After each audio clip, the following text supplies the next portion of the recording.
Last time, we saw how Shigeo, the quiet kid everyone calls Mob, slowly revealed the terrifying psychic power hidden inside him.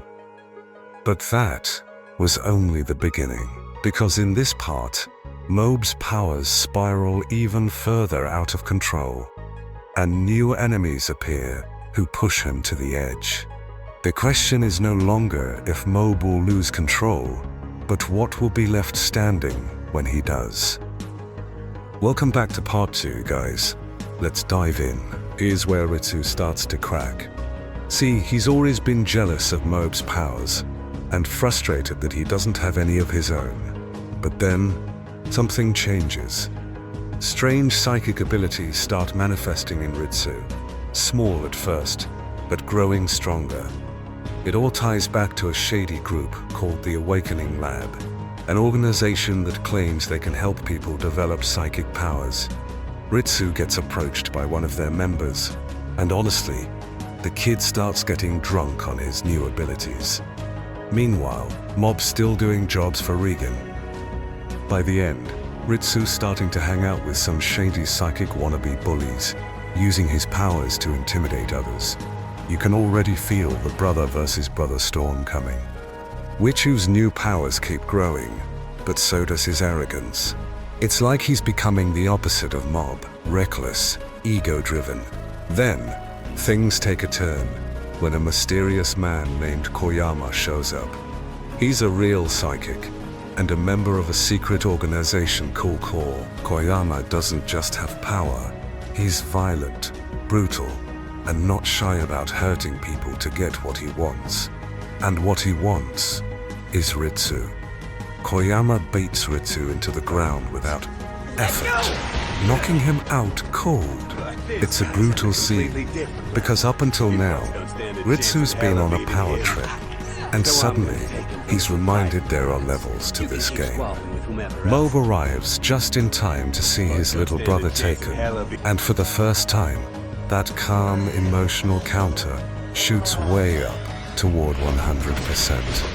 Kageyama tries to knock Mob out too, but let's just say, he seriously underestimates him. Mob absolutely destroys him, telekinetically bending the air, slamming him into the pavement, and breaking his will completely. But the fight isn't over. Claw's got Ritsu, and Mob's not letting that slide. Claw had 5 more children from the Awakening Lab. One of the core members, named Sakurai, said there was a very powerful psychic child who fought him, different from those kids. So the boss told him he should have brought that child. While they were talking, Sakurai said, "I'll go bring that kid myself." So he went straight to Mob. But Mob was overpowered, captured easily, tortured, and they forced a lot of information about Claw out of him, which they would use later to head to the organization's base. At that same time, the higher ranks of Claw were gathered. Among them were Sakurai and Kageyama, but they were locked in a cell. Then a man called Muto appeared in front of them. They pleaded, "We don't have any psychic powers, let us go." But Muto grabbed one of them named Kaito and killed him instantly. He warned the rest, "If you don't reveal your powers, you'll die just like him." Everyone was terrified. But then, Daichi, one of the kids with Ritsu, shouted, "That was Kaito. We saw him killed before our eyes. He's my brother! This is the Fines! I can communicate with him through telepathy. He's not dead. Muto only tricked us to scare us." So, they realized they had to find Kaito and escape. They combined their small psychic powers, managed to break out of the cell. But 3 guards appeared. Teru stepped up, fought them, smashed them through the wall, and defeated them. Now he and the 4 kids started wandering the halls of the organization to escape. At that moment, Mob and Taruki arrived at Claw's base. They were attacked by one of the members, who used a technique called air whip, moving trees and striking with them. He even used the air hunter technique to control one of the kids' bodies. Mob and Taruki pushed forward, beating 2 of the guards. But then Koyama and the other higher-ups were watching. Koyama stepped out and mocked Mob. "You want to lose again." But Mob had no time to hold back. He fought and overwhelmed Koyama, smashing the place, breaking the ceiling, and left him stuck there before moving on with Teru and Dimple. After a while, the 3 split up to search.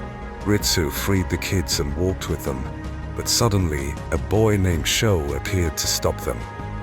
Told his friends to leave, saying, "Go ahead, I'll fight them." The division leader of Core, the one responsible for awakening psychic powers in children through experiments, who defeated them all effortlessly.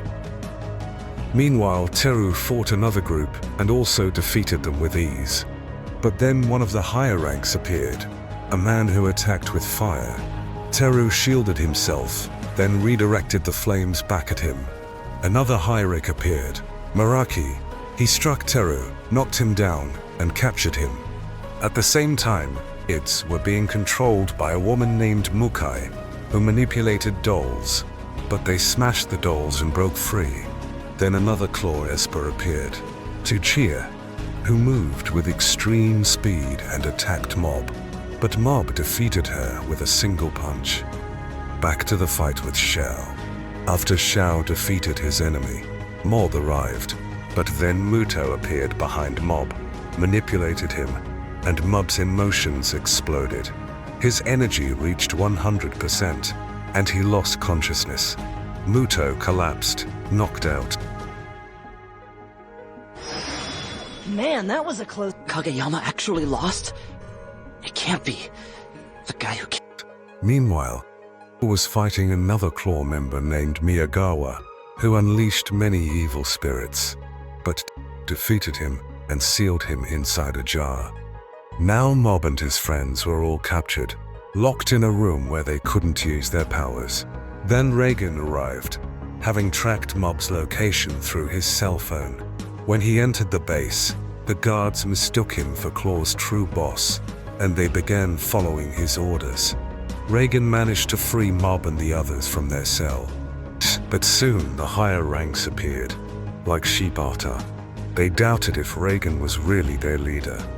Mob started to lose control, about to explode, but Reagan held him back and told him, "Calm down, control your power, don't explode, let's get out of here together."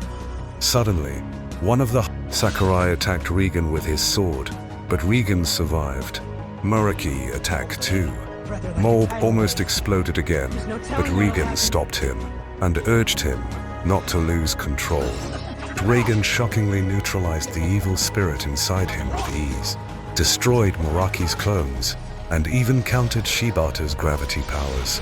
"Oh," Reagan said. "Get to this place. I'm grateful. I'm waiting." Everyone was stunned.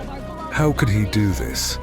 It was because when Regan touched Mob earlier, Mob's overflowing psychic energy unconsciously transferred to Regan, temporarily empowering him. That's why Regan could fight on equal footing with the elites. But Shibata unleashed his Black Orbs technique, hurling attacks at Regan. The whole base collapsed into chaos. Regan then confronted Sakurai and Muraki with words. "You're just ordinary people. Just because you have power doesn't mean you should use it wrongly. We are all human, all equal." His words began to shake their beliefs. But Shibata refused. "No, we are special," and attacked again. Shu then appeared suddenly, defeated Shibata, and declared, "You are the 7th division of Claw, and now your division is finished. I'm stronger than all of you. I was only pretending to be part of this division. In truth, I came from Claw's headquarters, and my mission was to recruit any strong espers, but none of you are worth it." With that, Shu left, and here, the shocking truth was revealed. Shu is the son of Claw's supreme leader. Not long after, Matsu, the man with the evil spirit jar, released his spirit, struck him for the first time, and defeated him. The battle finally ended. everyone returned to their normal lives. Ritsu reunited with the students who had bullied him. Teru began looking after the children rescued from the Awakening Lab. And this, Season 1 of Mob Psycho 100 came to an end.